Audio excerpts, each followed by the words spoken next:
साथियों नमस्कार, जय हिंद। आप सभी का आज के इस वीडियो में स्वागत है। और आज के इस वीडियो में हम एक नई अपडेट को लेकर वीडियो बना रहे हैं और वो अपडेट है टीचर्स ट्रांसफर को लेकर।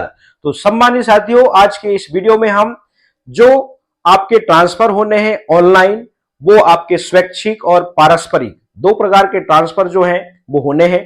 और किसी विद्यालय में कौन सी सीट कौन से विषय की खाली है, ये सब सारी प्रोसेस को आज के इस वीडियो में हम विस्तार से सीखेंगे। तो चलिए साथियों, और ये जो पूरी प्रोसेस होनी है वो होनी है एजुकेशन पोर्टल 3.0 के माध्यम से।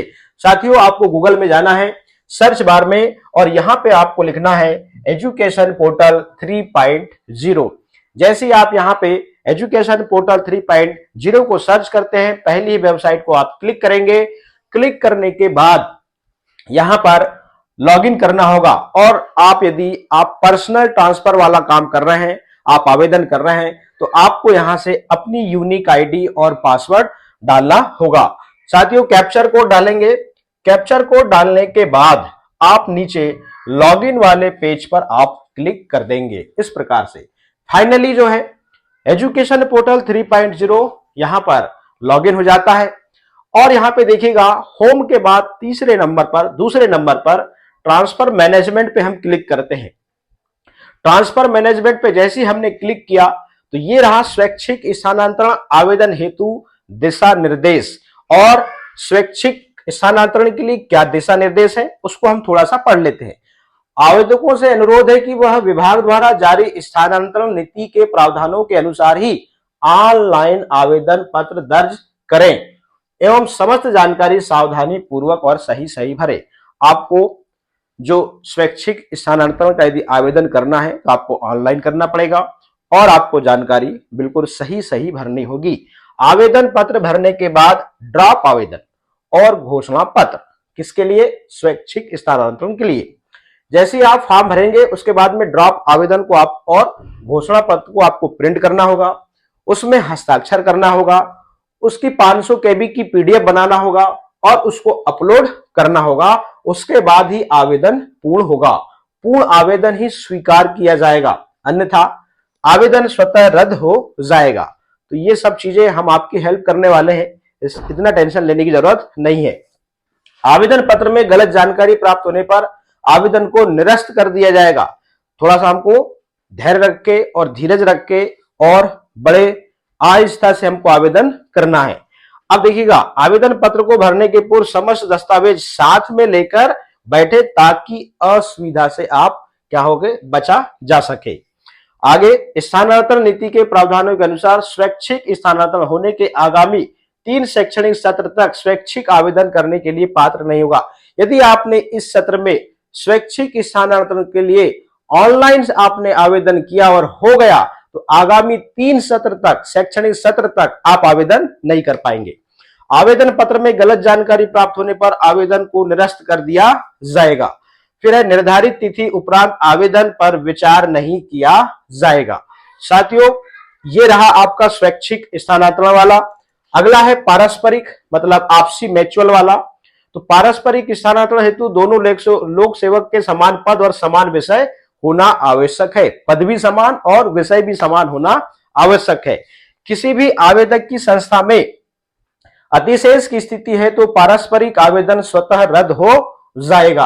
आवेदन पत्र का ड्राफ्ट प्रिंट निकालकर उस पर दोनों लोक सेवकों के हस्ताक्षर कर अपलोड करना होगा और तदुपरांत आवेदन लॉक होगा। सेम प्रोसेस है आपके स्वैच्छिक और पारस्परिक में। आवेदक को लॉक करने और स्व घोषणा पत्र अपलोड करने के उपरांत किसी भी प्रकार का संशोधन स्वीकार नहीं किया जाएगा और आवेदन द्वारा अंतिम तिथि तक स्व घोषणा पत्र अपलोड नहीं किया जाता है तो आवेदन रद्द किया जा सकेगा। तो साथियों, ये थी पूरी प्रोसेस आपके स्वैच्छिक स्थानांतरण और पारस्परिक स्थानांतरण के लिए जो दिशा निर्देश यहाँ पर दिए गए हैं। अब ये जो प्रोसेस जैसी चालू होगी 1 मई से 31 मई तक ये प्रोसेस चलना है। अभी सिर्फ यहाँ पर ये निर्देश जारी हुए हैं। और एक चीज यहाँ पर, आप व्यू वैकेंट पोस्ट, मतलब आप किसी भी विद्यालय की खाली सीटें आप दे सकते हैं यहाँ पे। तो देखिएगा, यहाँ पर एक चीज नहीं आ रही है व्यू वेकेंट पोस्ट डिटेल में आप देखेंगे बाय OIS कह रहा है यहां पर। OIS मतलब आपके विद्यालय का डाइस कोड। तो किसी भी विद्यालय का आप डाइस कोड डालेंगे जहां जाना चाहते हैं, तो आप यहां से ऑनलाइन देख सकते हैं कि वहां पर सीट है या नहीं। तो आपको यहां पर डाइस कोड डालना होगा और डाइस कोड डालने के बाद में यहां आपको कैप्चर कोड डालना होगा। तो कैप्चर कोड डालते हैं, उसके बाद देखते हैं क्या स्थिति आती है और हम यहां पे फाइनली इसको हम सर्च करते हैं। तो साथियों, ये रहा आपके सामने स्क्रीन। तो यहां पे डिस्ट्रिक्ट नेम आएगा, ब्लॉक नेम आएगा, OIS नेम आएगा और सब्जेक्ट आएंगे और पोस्ट आएगी। यहां पर पोस्ट कोड आ रहा है, देखिएगा यहां पे, और वर्किंग एम्प्लॉय भी आ रहा है यहां पे। और यहां पे देखिएगा वैकेंट पोस्ट और सरप्लस पोस्ट भी आ रही है। सरप्लस मतलब आप वहां पे अतिशेष की स्थिति में है, वैकेंट पोस्ट मतलब खाली सीटें हैं, और वर्किंग एम्प्लॉय मतलब वहां पर ये अभी कार्यरत हैं, और सेक्शन पोस्ट मतलब ये वाली पोस्ट जो है वो सैंक्शन हो चुकी है। तो इस प्रकार से वर्तमान में जो आपको वैकेंट पोस्ट, इसको देख के काम करना है। अब देखिएगा यहाँ पे कैटेगरी वाइज भी होगा, वर्ग 1 की सीटें दिखेंगी आपको, यहाँ पे सब दिख रहा है, वर्ग 1 सब्जेक्ट वाइज सारी डिटेल मिल जाएगी आपको। फाइनली ये पोर्टल बहुत अच्छा अपडेट हो गया है।